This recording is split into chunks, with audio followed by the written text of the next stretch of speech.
Hello everyone, our reading today from Matthew chapter 17, the Transfiguration. 6 days later, Jesus took Peter and the two brothers, James and John, and led them up a high mountain to be alone. As the men watched, Jesus' appearance was transformed so that his face shone like the sun and his clothes became as white as light. Suddenly, Moses and Elijah appeared and began talking with Jesus.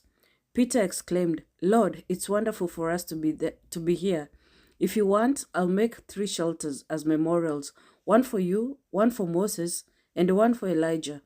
But even as he spoke, a bright cloud overshadowed them, and a voice from the cloud said, "This is my dearly loved son, who brings me great joy. Listen to him." The disciples were terrified and fell face down on the ground. Then Jesus came over and touched them. "Get up," he said. "Don't be afraid." And when they looked up, Moses and Elijah were gone, and they saw only Jesus.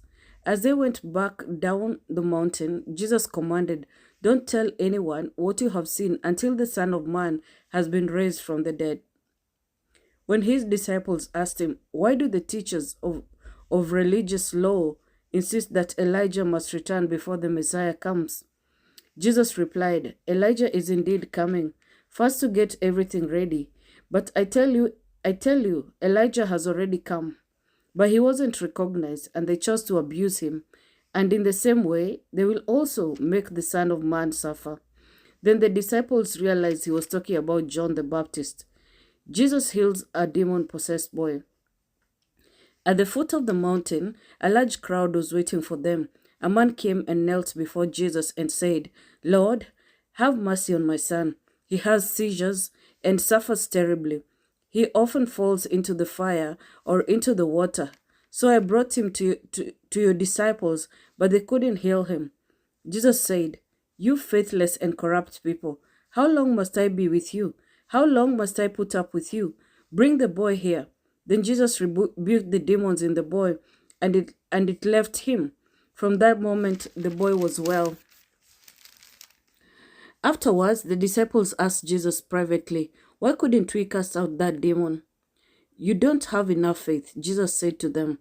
"I tell you the truth. If you had faith, even as small as a mustard seed, you could say to this mountain, 'Move from here to there,' and it would move. Nothing would be impossible." Jesus again predicts his death. After they gathered in Galilee, Jesus told them, "The Son of Man is going to be betrayed into the hands of his enemies. He will be killed, but on the 3rd day, he will be raised from the dead." And the disciples were filled with grief. Payment of the temple tax. On their arrival in Capernaum, the collectors of the temple tax came to Peter and asked him, "Doesn't your teacher pay the temple tax?" "Yes, he does," Peter replied.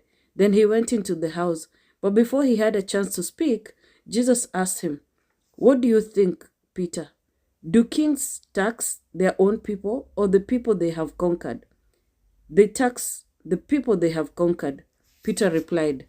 "Well then," Jesus said, "the citizens are free. However, we don't want to offend them, so go down to the lake and throw in a line. Open the mouth of the first fish you catch, and you will find a large silver coin. Take it and pay the tax for both of us." Thank you, guys. That's our reading today. Tomorrow we read chapter 18 of Matthew.